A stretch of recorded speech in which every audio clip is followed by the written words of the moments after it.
Tony. Welcome to So Lounge. Today I'm going to show you how to put in a blind hem stitch. Now, a blind hem stitch doesn't mean it's completely unseen, but it's going to be the least intrusive hem you can put into a garment. Now, you can do a blind hem in two different ways. You can do it with your machine using the function for the blind hem stitch and a special foot, or you can do it by hand. So doing it by machine is really great when you're just doing something quick, you just want to get it done, you're making the dress yourself. Whereas hand sewing in a blind hem stitch is really great when you have to go back in and mend something. So maybe you've got a dress that you bought and you accidentally ripped out part of the hem, and it's going to be a little too complicated to get it all lined up correctly in your sewing machine. And in that case, it would be much easier to go back in and just do a quick blind hem stitch to secure that hem and then get back to wearing your dress. So today I have a couple of pieces of fabric because I'm going to show you both methods, and it's about 22 inches long.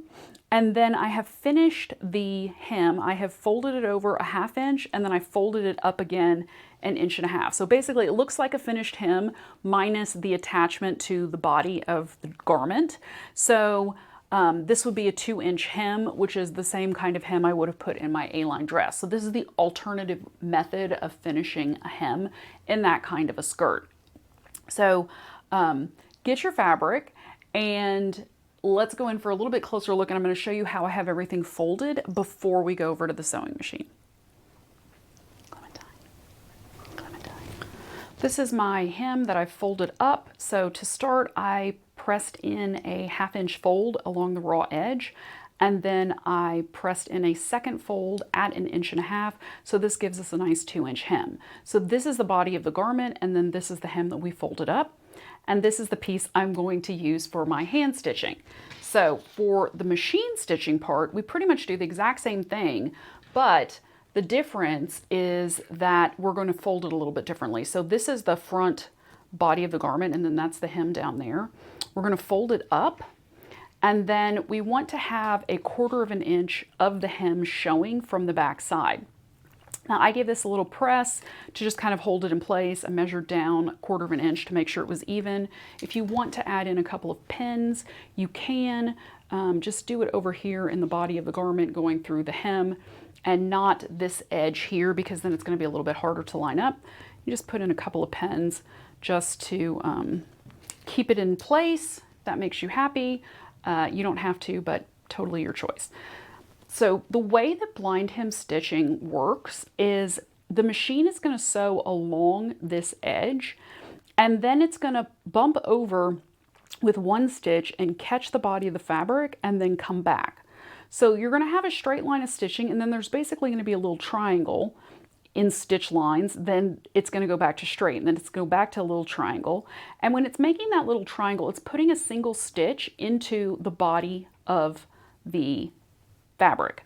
So when you flip it back over, you will have a single stitch line that will go along the hem that is going to be visible from the outside because it's not an invisible hem, but it's less visible than if you sewed a whole straight line of stitches. So let's go over to the machine, and I am going to show you how to do this. Before you start sewing, you need to make sure that you have your blind hem foot on your sewing machine. So mine's actually on there already, so let me take it off so I can show it to you. So a blind hem foot, it looks kind of funky. It's like this. It's got this extra arm. There's this other piece that's kind of going off to the right, and this is adjustable on the Brother machine. And even though this machine is very basic, it was around $100, it still comes with a blind hem foot, and it does have the proper stitch on the machine to do a blind stitch. Now my Bernina, it looks a little bit different. It has a little metal piece that's going to hold the edge of the hem, and it's not adjustable, but that's a little bit more mechanical. I mean, automatic. So we're going to use the more mechanical one to show you how to get this done. Now I'm going to put this back on my machine, and however you do it with the Brother, you just kind of snap it in and lower the presser foot. My machine is completely threaded and ready to go. I have my stitch length on 2.5, which is what I always sew at. And then the last thing you have to do is make sure that your stitch dial is set for a blind hem stitch. Now, as I mentioned, it is the one that is a couple of stitches and then a triangle and then a couple of stitches, then a triangle. This machine actually has two. So one where the stitch goes to the left and then comes back, and the other where it goes to the right and comes back. So we're going to use the one where it stitches to the left, and that is going to be number 4. My dial is set and ready to go. Let's go in for a closer look, and I'm going to show you how to do this. So the trick to doing a good blind hem is to make sure that your fabric is all lined up correctly.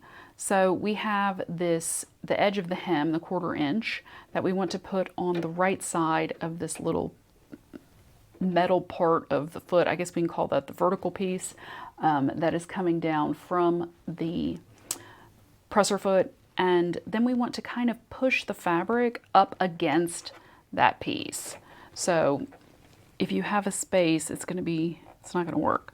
So you want to push it over as you're lowering it, like that. So you want to make sure that you've got the fabric up against this metal piece. Let's go in a little bit closer. There we go.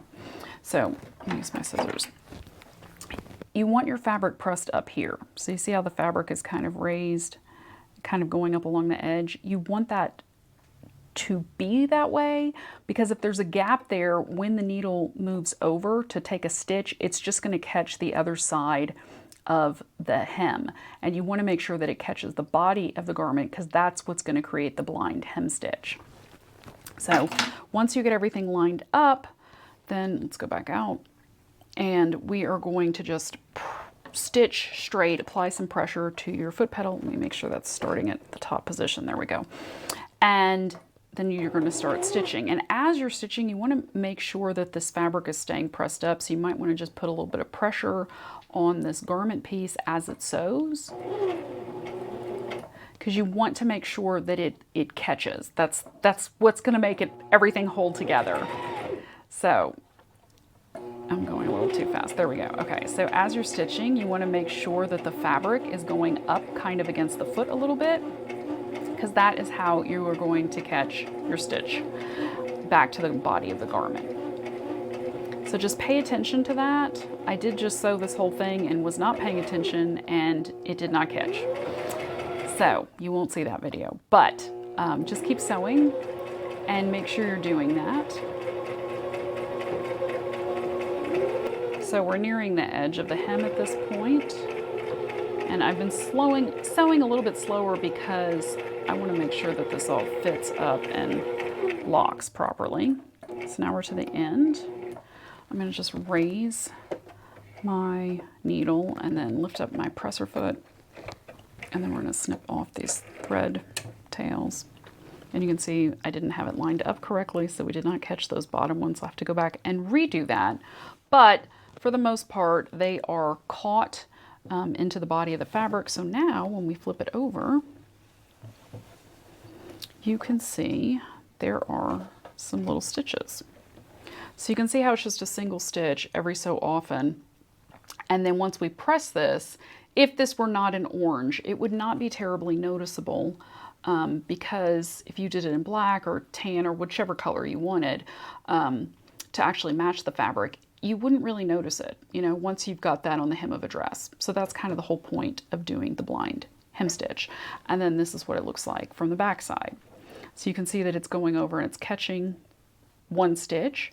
And then once you press everything out, you have a nice sturdy hemline here. It's gone through and caught, and then that's your hem. The other way to put in a blind hem stitch is sewing it by hand.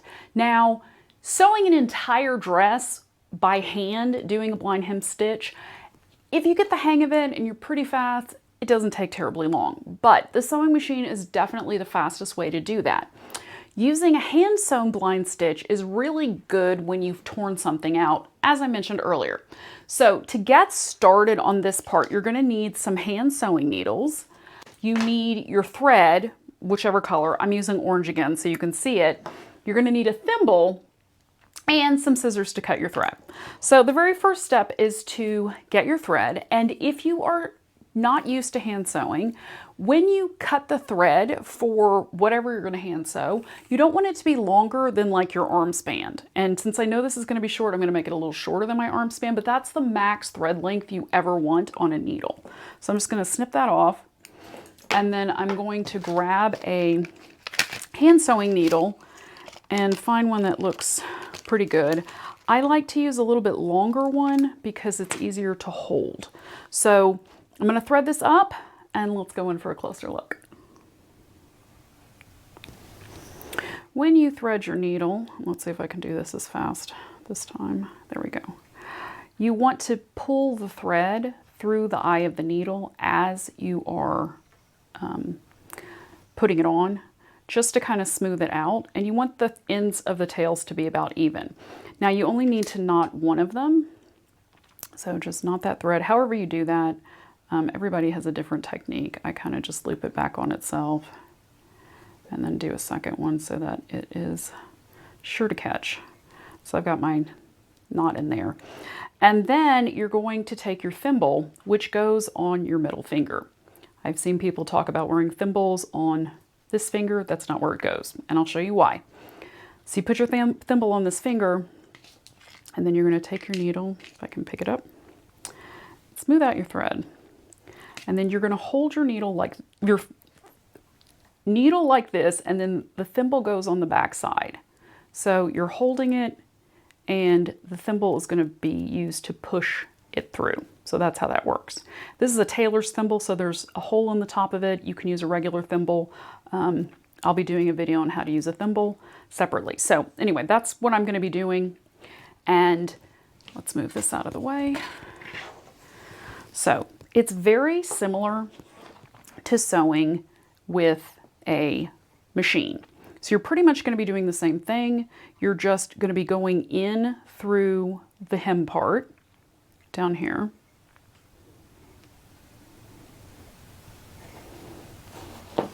And then you're going to go over and catch a stitch. Just one thread. So you want to catch as little of it as possible. And then you're going to go back to the other side. Let me go so you can see this a little bit better. So I've gone in, and that's my knot that's caught there on the thread.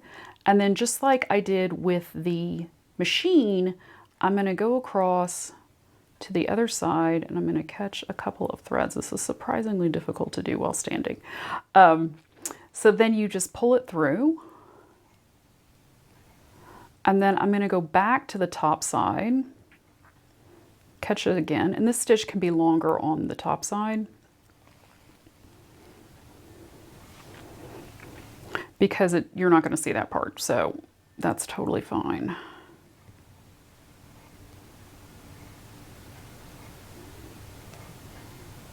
It's too many stitches.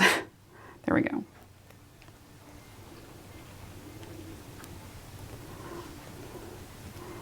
And you just keep doing this.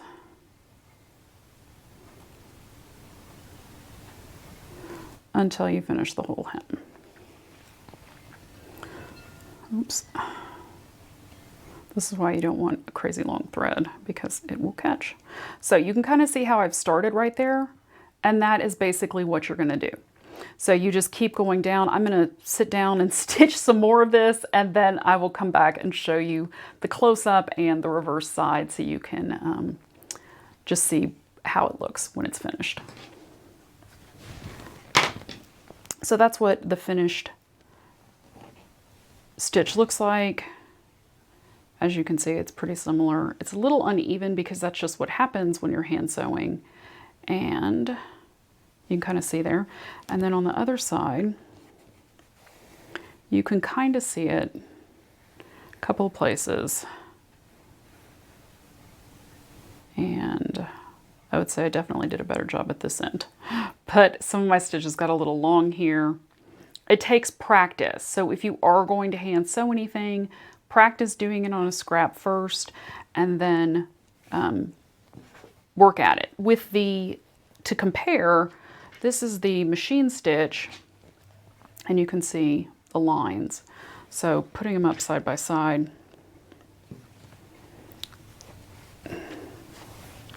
The stitch line's underneath, so it's a little bit harder to see up here, but you can see how it's not quite going to be quite as even. It's just not. It's not a machine. But it's totally worth it to do this on your machine and only use the hand sewing part when you absolutely have to, because it just takes a lot more time and it takes a lot more skill. And I'm actually decent at this, and it doesn't look fantastic through a couple of parts here. So it's up to you which one you want to choose, but I highly recommend the blind hem stitch because once you get the hang of it, it's really fast. Now you know 2 different ways to use a blind stitch to finish your hem. Obviously, the machine stitch is much faster. It's going to be more even, and you know, who doesn't want more time at the end of the day? But the hand stitch does have its uses. So if you've ripped out a hem in a dress or skirt, it's definitely easier to just do a couple of quick stitches and get it taken care of. I suggest that you try them both out on sample pieces of fabric so you can get the hang of it and kind of see which one you personally like better. If you've enjoyed this video, be sure to click like below and subscribe to my channel so you never miss a stitch. And if you've got questions but no one to answer them, head on over to Let's Talk Sewing for Beginners, hosted by Sew Lounge. It's an interactive Facebook group where you can ask all the questions you want, and I will do my very best to get you some answers. I go live in the group on Wednesdays, so check the event tab for the schedule. Until we meet again, happy sewing!